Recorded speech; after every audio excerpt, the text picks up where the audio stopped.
नमस्कार श्रोताओं, मैं हूं आप लोगों की रेडियो दोस्त कविता बिस्ट। आप सुन रहे हैं कुमाऊं वाणी पर हमारा स्वास्थ्य संकल्प कार्यक्रम। दोस्तों, बरसात आते ही हमें सबसे ज्यादा बीमारियों का खतरा होता है, क्योंकि इन दिनों सबसे अधिक वायरस या बैक्टीरिया उत्पन्न हो जाते हैं। कुछ कीट पतंग जो दिखते हैं और बीमारियों का कारण बनते हैं, जैसे मक्खी, मच्छर, जो हर घर में पाए जाते हैं। इसीलिए इनको खत्म करने का उपाय हो सकता है, लेकिन जो नहीं दिखते उनका क्या? आपको तो पता ही है, घर या आसपास गंदगी, प्रदूषण में कई तरह के कीटाणु पनपते हैं जो हमें बीमार कर सकते हैं। बदलते मौसम के अलावा कई तरह की बीमारियां भी फैलने लगी हैं।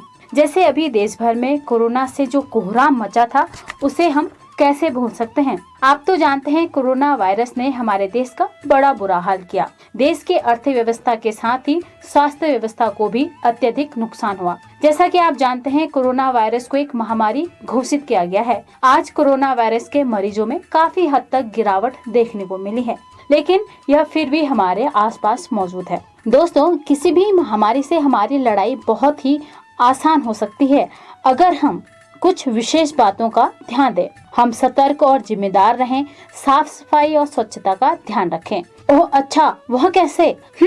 तो आज स्वास्थ्य संकल्प कार्यक्रम में हम लेकर आए हैं इसी पर आधारित कार्यक्रम, जिसके लिए हमें जाना होगा बंसी दादा के पास, और वो बताएंगे आखिर क्यों है जरूरी घर और आसपास की साफ सफाई। साथ ही जानेंगे कैसे घर और आसपास की स्वच्छता से भी कोरोना से बचाव किया जा सकता है। तो आइए चलते हैं बिट्टू और पिंकी के गांव, जहां आ रहे हैं उनके प्यारे बंसी दादा। अरे दीदी, दादाजी अभी नहीं आए क्या? उन्होंने तो कब के फोन कर दिया था, मैं पहुंचने वाला हूँ। अरे बिट्टू, आ जाएंगे, क्यों तंग करता है मुझे? अरे मुझे पिताजी को भोजन देने भी तो जाना है, देर हो जाएगी ना। वो तो दोपहर 1 बजे जाना है। अरे बिट्टू, वो देख, गाड़ी आ गई है।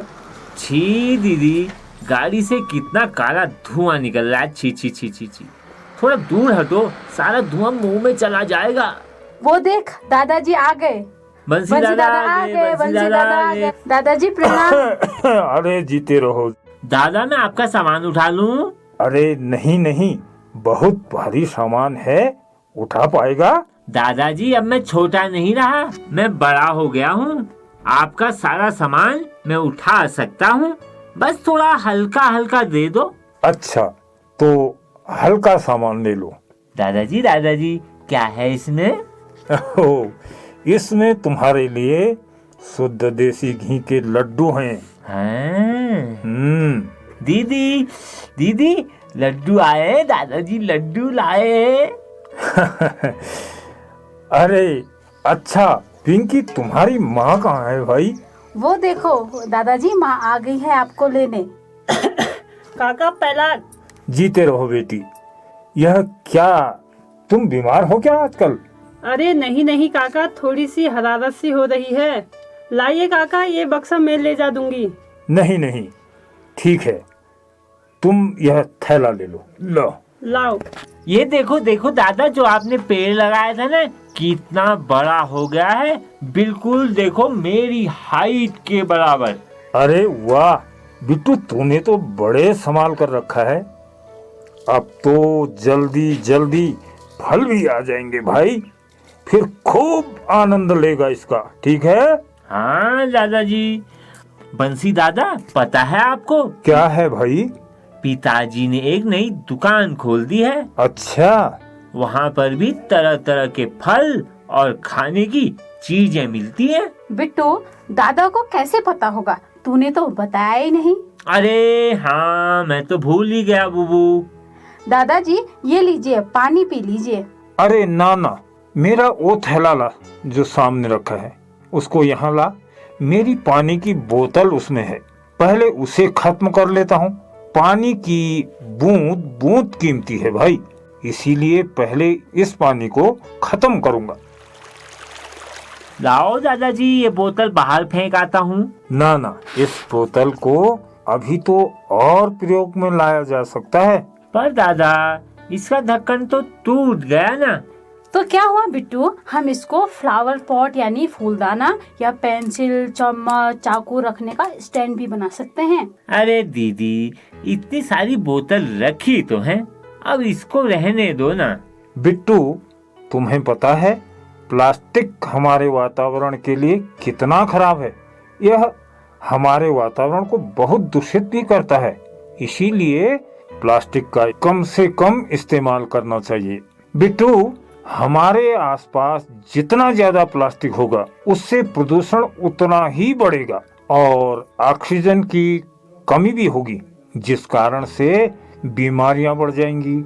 यही बीमारियां बाद में महामारी का रूप ले लेती हैं। इसी कारण हमारे देश में दैनिक प्रयोग में होने वाले प्लास्टिक को बंद करने का प्रयास किया जा रहा है। तो हम इतना तो कर ही सकते हैं कि घर में जो प्लास्टिक है उसका किसी अन्य रूप में प्रयोग करना सीख जाएं। दीदी, अब तो इसे संभाल कर रख दो, मैं ही कोई आइडिया निकालूंगा इसका उपयोग करने का। अरे वाह बिट्टू। अरे बिट्टू, तू कब चल रहा है भाई? अरे जाते हैं, जरा देख तो, मेरे दादा आए हैं। अरे दादाजी प्रणाम। जीते रहो बिट्टू, जीते रहो। अरे तो आप ही हैं इसके बंसी दादा ना अंकल? आपकी बहुत बात करता है ये। अच्छा दादा, आप यह बताओ, आपको बंसी दादा क्यों कहते हैं? दादा मैं बताऊं? हाँ, जरूर बताओ। देख भरत भाई, वैसे क्या है, इनका नाम श्री धर्म सिंह है, लेकिन जब स्कूल में जब पढ़ाते थे तो बच्चों को बुलाने के लिए बंसी बजाया करते थे, तभी से इनका नाम बंसी सिंह पड़ गया है और सभी गांव वाले इनको प्यार से बंसी कहकर बुलाने लगे हैं और मैं बंसी दादा कहता हूँ। सही कहा बेटा, सही। अरे पप्पू, बातें करता रहेगा, देख माँ रसोई से आवाज दे रही है। हाँ माँ बोलो। अरे बिट्टू, दादाजी से बोल, मैं खाना लगा दूं। दादाजी, दादाजी माँ कह रही है खाना लगा दूं। रुको, अभी रुको, पहले मैं स्नान कर लेता हूँ, इसके बाद ही भोजन करूँगा। पर आप तो एकदम साफ हो, आपके बाल भी गंदे नहीं है, आपके हाथ भी गंदे नहीं है, तो क्यों नहाते हैं? पहले खाना खा लेते हैं, मुझे भी बहुत जोर की भूख लगी है। हाँ दादाजी, मुझे भी भूख लगी है। अरे नहीं बिट्टू, तुम दोनों दादा को पहले स्नान करने दो, क्योंकि लंबा सफर करके आए हैं, इसीलिए पहले स्नान जरूरी है। पर क्यों? क्योंकि सफर करते समय ना जाने कितने जीवाणु, कीटाणु और विषाणु मेरे पर सवार हो गए होंगे और आजकल कोरोना नाम की बीमारी भी तो चली है ना। हाँ दादाजी, इस कोरोना की वजह से तो हमारा स्कूल ही बंद हो गया था, लेकिन वो बीमारी तो चली गई है, अब क्यों नहाना, सब ठीक तो है। अरे बिट्टू, बीमारी कहीं नहीं गई है, वह यही है, बस आजकल लोगों में कम दिखाई दे रही है। तो दादाजी, अभी कोरोना गया नहीं क्या? बिल्कुल भरत बेटा, यह बीमारी अभी भी हो सकती है, इसीलिए व्यक्तिगत स्वच्छता का विशेष ख्याल रखना चाहिए। व्यक्तिगत स्वच्छता, इसका क्या मतलब होता है? ओह बिट्टू, तुझे मैंने एक कविता सुनाई थी ना। कौन सी? वही, हुआ सवेरा चिड़िया बोली, बच्चों ने तब आंखें खोली। अच्छे बच्चे मंजन करते, मंजन करके कुल्ला करते, कुल्ला करके मुंह को धोते, मुंह को धोकर रोज नहाते, रोज नहाकर पढ़ने जाते। हाँ, तो यह कविता तो मुझे याद है। तो इस कविता में जो बात कही गई है वही तो है व्यक्तिगत स्वच्छता। अरे दीदी, ये गोल गोल लड्डू मद्दू जैसा मत घुमाओ, मुझे समझ नहीं आ रहा है। तुझे तो कुछ समझ नहीं आता, देखो ना दादाजी, सब पता है, नौटंकी कर रहा है बस। सच में मुझे नहीं पता। बिट्टू, व्यक्तिगत स्वच्छता का मतलब प्रतिदिन नहाना, साफ और स्वच्छ कपड़े पहनना, बाल बनाना, नियमित रूप से बाल कटवाना, दाढ़ी बनवाना, दांतों की सफाई और नाखून काटना है। जैसे देखो, भरत और बिट्टू, तुम्हारे नाखून कितने बड़े हो गए हैं। इनमें कितनी सारी गंदगी जमा हो गई है। भोजन के साथ अगर यह गंदगी शरीर में पहुंचेगी तो तुम बीमार हो सकते हो। पेट में दर्द, डायरिया, उल्टी जैसी बीमारियां भी हो सकती हैं। दादाजी, व्यक्तिगत सफाई क्या इतनी जरूरी है? बिल्कुल, व्यक्तिगत स्वच्छता से एक अच्छा स्वस्थ शरीर मिलता है। व्यक्तिगत स्वच्छता पर पर्याप्त ध्यान दिया जाए तो दस्त, चमड़ी और आंख के संक्रमण के साथ ही बड़ी बड़ी बीमारियों की संभावनाएं काफी हद तक घट जाती हैं। और दादा, व्यक्तिगत स्वच्छता का ध्यान दे तो हम कोरोना जैसी बीमारी से भी तो बच सकते हैं ना। हाँ पिंकी, जरूर, क्योंकि व्यक्तिगत स्वच्छता का ध्यान ना रखें तो हम स्वयं को गंदा और बीमार महसूस करेंगे। साथ ही हमें बीमारी का खतरा बढ़ जाएगा। हम गंदे हाथों से भोजन करेंगे, गंदे कपड़े पहनेंगे तो कोई भी कीटाणु या जीवाणु आसानी से हमारे शरीर में प्रवेश कर लेगा, चाहे वह कोरोना का ही वायरस क्यों न हो। ये वायरस गंदे शरीर में ज्यादा सक्रिय हो जाते हैं।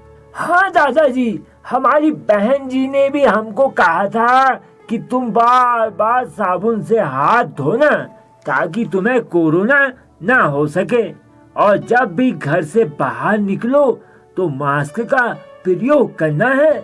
तो हाथों की सफाई, कपड़ों की सफाई, बालों की सफाई, यह सब अपनी ही तो सफाई है, यानी व्यक्तिगत सफाई। अब समझे व्यक्तिगत स्वच्छता क्यों जरूरी है। हाँ दादाजी, अब तो मैं अपनी सफाई का ख्याल रखकर कीटाणु की धुलाई करूँगा। तो अब दादा को भी कीटाणु की धुलाई कर लेने दो, उसके बाद आराम से खाना खाएंगे। हाँ दादाजी। दादाजी, हैंडपंप में बाहर पानी है, मैं तो चला नहाने। पिंकी, ओ पिंकी, दादाजी जब तक नहाकर आते हैं तुम यह सामान तो रख दो। हर सप्ताह यही रहता है, तुम सारा सामान फैला देती हो।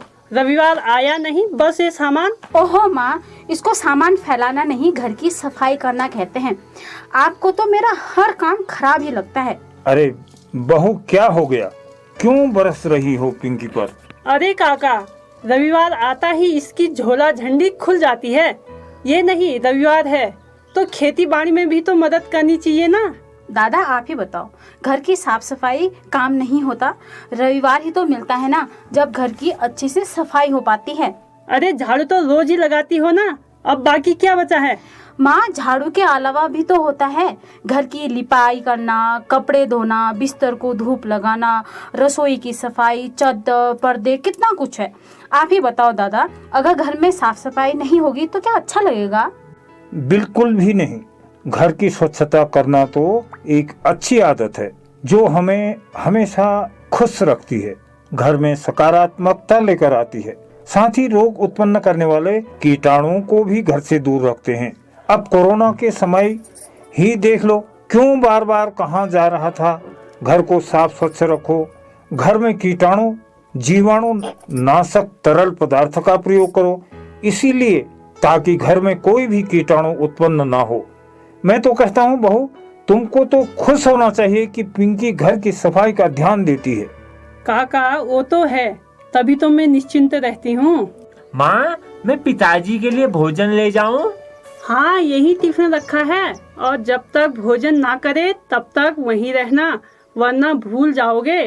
दादाजी, आप भी मेरे साथ चलेंगे? हम पिताजी की दुकान भी दिखाएंगे और साथ में घूम भी आएंगे। बिल्कुल, चलो। बिट्टू, पेट भी बहुत भर गया है, थोड़ा टहलना भी हो जाएगा इसी बहाने। माँ, मैं भी जाऊँ? हाँ हाँ, जाओ। दादा, आप हर रोज टहलने जाते हैं? हाँ, सुबह और शाम 1 घंटा जरूर घूमता हूँ। पर क्यों बंसी दादा?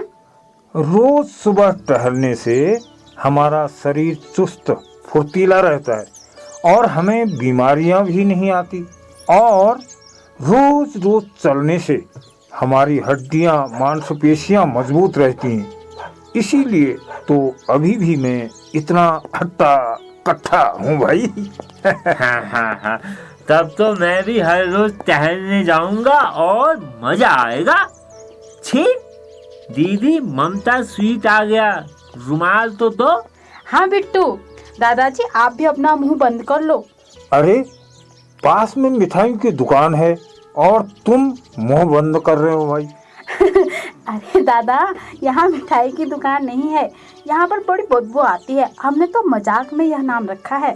सही कहा पिंकी, यहाँ तो वाकई में बदबू आ रही है। हाँ दादाजी, पता है हमारी टीचर हमसे कह रही थी अगर हमारे आसपास कूड़ा करकट या गंदगी हो तो हमारा वातावरण भी खराब हो जाता है, यहाँ तक कि किसी भी तरह की बीमारी का खतरा कई गुना बढ़ जाता है। इसलिए उनका कहना था कूड़े के लिए कूड़ादान बनाना चाहिए, और अगर हमारे पास कूड़ादान नहीं है तो हम कहीं पर गड्ढा खोदकर भी उसमें कूड़ा इकट्ठा कर सकते हैं और फिर बाद में उस गड्ढे को भरकर खाद बना सकते हैं। जाने इन लोगों को क्यों नहीं पता? इन्होंने स्कूल नहीं पढ़ा होगा ना। अरे बिट्टू बेटा, जैसे जैसे लोग बड़े होते हैं अच्छी अच्छी बातें भूल जाते हैं। जैसे तुम्हें पता है कि कूड़े को हमेशा कूड़ेदान में डालना चाहिए, जिससे आसपास का वातावरण साफ स्वच्छ रहता है, पर इस बात को बड़े होकर लोग भूल जाते हैं भाई। बंसी दादा, आपको पता है मैंने भी अपने घर में एक कूड़ादान बना रखा है, उसमें हम हर रोज घर का कूड़ा करकट डालते हैं और बाद में जब वो खाद बन जाती है तो मैंने अपनी बगिया में सुंदर सुंदर फूल लगाए हैं, हम सारी खाद उसमें डाल देते हैं और जो हमारी सब्जियां होती है ना उनको हम जानवरों को भी खिला देते हैं। इससे हमारे आसपास गंदगी भी नहीं होती और यहाँ जैसी बदबू भी नहीं आती। वाह, ये तो बहुत अच्छी बात है, तुम तो बड़ी होशियार हो भाई। दादाजी मैं भी होशियार हूँ। दीदी मैंने आपकी मदद की थी ना। तुम तो दोनों होशियार हो। अरे ये क्या भाई, पैर में क्या लग गया? ओहो छी, लोग अभी भी खुले में शौच करते हैं। सभी नहीं, पर कुछ लोग तो बाहर ही जाते हैं। घर में टॉयलेट तो नहीं है ना, इसीलिए। क्या यहाँ सामुदायिक शौचालय नहीं है? है तो सही, पर हमेशा खराब ही रहता है और लोग वहाँ जाते भी नहीं तो कोई मरम्मत भी नहीं करवाता। ओहो, मैं तो सोच रहा था गांव की हालत सुधर गई होगी, पर यहाँ तो साफ सफाई का कोई ख्याल ही नहीं रखते। खुले में शौच करते हैं, नाले गंदे हैं, पानी की निकासी के लिए नालियाँ नहीं हैं और जो है उसमें कचरा भरा है। इतनी लापरवाही से यह जगह जो है बीमारियों का गढ़ बन जाएगी। इसीलिए तो पहाड़ों में कोरोना ने बुरा हाल कर दिया था, वरना पहाड़ की हवा शुद्ध, खाना शुद्ध, सब कुछ शुद्ध। इन गंदगियों ने तो देश में कोरोना का विकराल रूप दिखाया और गांव में भी। हाँ दादाजी, अब क्या कर सकते हैं? वो मैदान ही देख लो हमारे खेल का, उसमें कितना कूड़ा करकट डाला है। अब बच्चे इतनी गंदगी में खेलेंगे तो बीमार तो वो पड़ेंगे ही ना। यह लो दादाजी, हम अब तो पहुंच भी गए हैं। पिताजी मैं आपके लिए खाना लेकर आ गया हूँ, आ जाओ। क्या बात बिट्टू, आज बहुत देर कर दी? अरे वो बंसी दादा भी तो साथ में हैं, अब वह भी तो बूढ़े हो गए ना, धीरे धीरे चल रहे थे, तभी देर हो गई। अच्छा, ये क्यों नहीं कहता? तू ही बातें करने में देर करवा था। पिताजी आप तो जानते हैं ना बिट्टू कितनी बातें करता है। अरे यह तो एक नंबर का शैतान है। काका प्रणाम, कब आए आप? बस अभी सुबह ही पहुंचा हूँ। बहू ने बताया तुम सुबह यहाँ आ जाते हो। हाँ काका, अब समय पर आना ही पड़ता है। जरूर जरूर। तो बताओ कैसा चल रहा है कारोबार? कहाँ काका, कारोबार वाले हम कहाँ हुए, बस कोरोना ने जो हमारी कमर तोड़ी थी उसी की भरपाई कर रहा हूँ।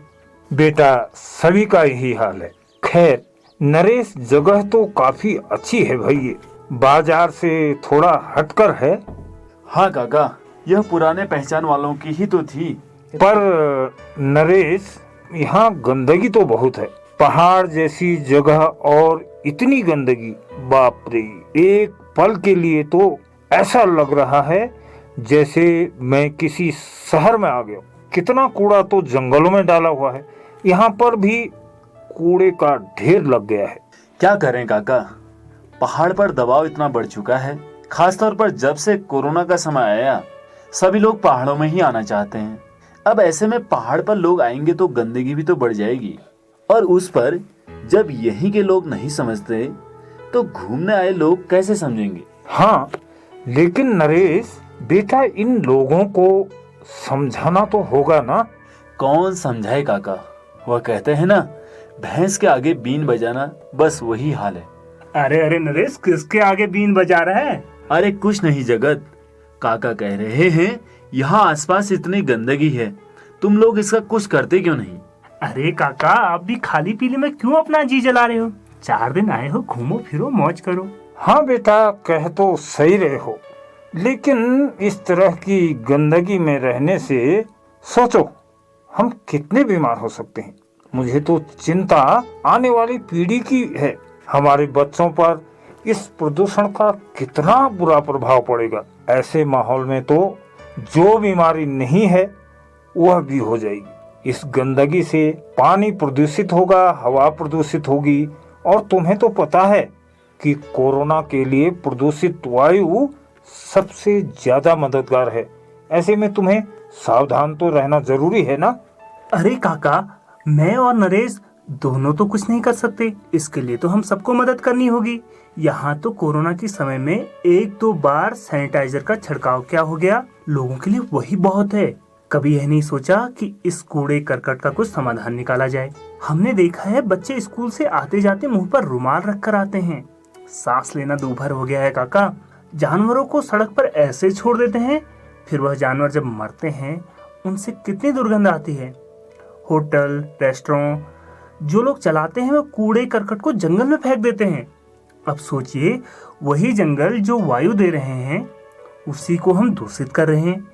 यह तो समझाने वाली बात नहीं है, यह तो हर समझदार व्यक्ति को मालूम होना चाहिए काका। लेकिन जगत, ऐसा लोग क्यों कर रहे हैं? इसलिए ना, क्योंकि उन्हें यहाँ सब मुफ्त में मिल रहा है। जिस दिन इसके दाम चुकाने होंगे तब उन्हें समझ में आएगा। हाँ, लेकिन तब तक देर हो गई होगी। हमें अब तो यह समझना ही होगा, हमारे आसपास की गंदगी और प्रदूषण हमारी बीमारी की पहली जड़ होते हैं। जैसे हम खुद को स्वच्छ रखना चाहते हैं, हमारे घर को स्वच्छ रखना चाहते हैं, वैसे ही हमें अपने आसपास भी स्वच्छ रखना होगा। और मैं तो यह भी मानता हूँ, शुरुआत हम स्वयं से करें तो लोग हमसे कुछ तो सीखेंगे। तो क्यों ना घर में, दुकान में कूड़ादान रखा जाए, फिर एक गड्ढा खोदकर कूड़े को उसमें एकत्रित कर दिया जाए। आसपास गंदगी नहीं होने से नालियां, पानी भी साफ रहेगा। मैं तो मानता हूँ शुरुआत हम स्वयं से करें तो लोग हमसे कुछ तो सीखेंगे। क्यों ना घर, दुकान में कूड़ादान रखा जाए, या फिर एक गड्ढा खोदकर कूड़े को एकत्रित करना शुरू कर दें। आसपास गंदगी नहीं होने दें, नालियां साफ रखें, साफ पानी का प्रयोग करें, शौच खुले में ना करके शौचालय में करें, नदी, नाले, तालाब, नौलों में कपड़े ना धोएं। अगर हम छोटी छोटी बातों का ध्यान दें तो इन सब से हमारा घर, गांव साफ होगा, हमें स्वच्छ हवा भी मिलेगी। बिल्कुल काका, जिस तरह से हमारे पहाड़ों में जनसंख्या बढ़ रही है, उससे हमें यह समझ लेना है कि भविष्य में कोरोना और इसकी जैसी अन्य बीमारियां हमारे पहाड़ों में कहर ढा सकती हैं। इसके लिए हमें तैयार होना है, तो जरूरी है कि तैयारी अपने घर से करें। घर को साफ रखें, अपने आसपास की सफाई करें। कम से कम मैं तो आपसे यह वादा करता हूँ कि मैं अपने घर के आसपास किसी भी तरह की गंदगी को नहीं होने दूंगा। उम्मीद है हमसे लोग कुछ तो सीखेंगे। वाह बेटा, ऐसे विचार सबके हो जाए, कोरोना क्या, उससे बड़ी बीमारी भी आ जाए तो हमारा क्या बिगाड़ सकती है। अच्छा, इतनी बात तो हो गई, पर यह बताओ, तुम कहीं हरकू भाई के बेटे तो नहीं हो भाई? अरे हाँ काका, उन्हीं का बेटा तो हूँ, आप जानते हो ने? हाँ हाँ, बहुत अच्छे से। वह तो मेरे स्कूल का मित्र है। तुम्हारी शक्ल उससे बिल्कुल मिल रही है, हरकू से। यह बताओ, हरकू भाई ठीक हैं? सुना था वह बीमार चल रहे हैं, अब तो स्वस्थ हो गए होंगे ना? अरे काका, पिताजी तो गुजर गए, पिछले साल कोरोना की दूसरी लहर आई तो वो भी। ओहो, इस कोरोना ने तो ना जाने कितने अपने लोगों को हमसे छीना। अच्छा, हम अभी घर चलते हैं, फिर मुलाकात करेंगे। क्या दादाजी कोरोना फिर से आ जाएगा? फिर मैं कहीं घर में बंद तो नहीं हो जाऊंगा? क्या हम फिर स्कूल नहीं जा पाएंगे? और मेरे 15 अगस्त का क्या होगा? मैं तो उसमें भगत सिंह बनने जा रहा था। अरे बिट्टू, दादाजी ये नहीं कह रहे कोरोना फिर से आने वाला है। वो कह रहे हैं क्योंकि कोरोना अभी हम लोगों के आसपास है ना। अगर हम स्वयं की सफाई का ख्याल नहीं रखेंगे, घर की सफाई नहीं करेंगे, कपड़े साफ नहीं पहनेंगे, आसपास गंदगी रखेंगे, जहाँ मन आएगा वहाँ थूक देंगे, जहाँ मन होगा वहाँ शौच करेंगे, तो इससे कोरोना फिर हमारे बीच में आ सकता है और हमें बीमार कर सकता है। इसीलिए दादाजी कह रहे हैं आसपास की सफाई जरूरी है। अच्छा दीदी, तब तो मैं घर की सफाई भी करूंगा और अपनी सफाई भी करूंगा और आपकी मदद भी करूंगा। मैं नहीं चाहता कोरोना फिर से लौट के आए और मुझे कमरे में बंद होना पड़े। तो श्रोताओं, यह था हमारा आज का कार्यक्रम स्वास्थ्य संकल्प में, जिसमें हमने जाना हम कोरोना से अगर बचना चाहते हैं तो उसके लिए जरूरी है कि हम स्वच्छता का ध्यान दें। माना गांव में शुद्ध वायु है, शुद्ध भोजन है, लेकिन इस शुद्धता के बीच भी हमने कोरोना की मार को झेला है। इसीलिए हमें सतर्क रहना है और अपने वातावरण को ऐसा बनाना है कि कोई भी महामारी या बीमारी यहाँ टिक न सके। तो दोस्तों, आइए हम सब मिलकर यह संकल्प करें कि हम कोरोना को भगाएंगे, साफ सफाई का ध्यान देंगे। इसी आशा के साथ कि आप मेरी बातों पर गौर करेंगे, मुझे दीजिए इजाजत। नमस्कार। यह कार्यक्रम कम्युनिटी रेडियो एसोसिएशन और यूनिसेफ के सहयोग से रेडियो कुमाऊं वाणी द्वारा प्रचारित एवं प्रसारित किया जा रहा है।